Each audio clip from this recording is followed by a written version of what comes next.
دا به څنګه راته معلومیږي چې په موږ کې ایمان سته؟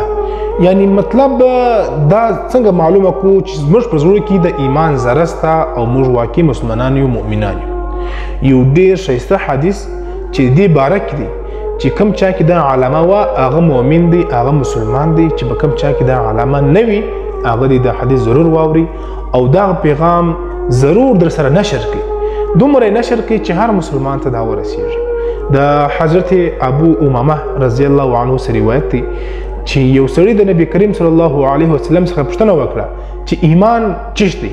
یعنی موږ ته څنګه معلومیږي چې موږ مؤمنان یو؟ د ایمان هغه علامه یې راوښیه. نو جناب نبی کریم صلی الله علیه وسلم وفرمایل چې کله تاسې یو نیک عمل وکئ، یو نیک کار وکئ، د خیر کار وکئ او په دې نیک کار کولو سره ستا زړه ته خوشحالي راسي، ته خوشحالي محسوسه کړې یا زړه دې خوشحاله سي، نو په دې پوه سه چې ستا په زړه کې ایمان سته. یعنی د نیک کار کولو بعده که چیرې یو انسان هغه پر دې نیک کار مطمئن سي، زړه یې خوشحاله سي، په راحت کې سي، نو دا د دې علامه ده چې دا واقع مؤمن دی.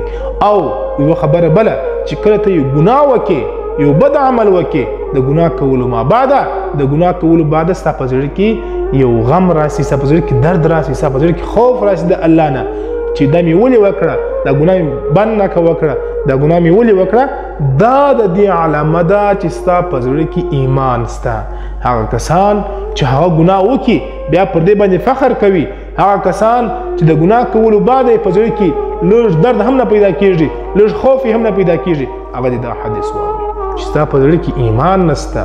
چې کله ته ګناه وکړې د ګناه کولو ما بعد که چیرې ستا په زړه کې خوف رالی، پوه سه چې ته مؤمن یې. که چیرې خوف نه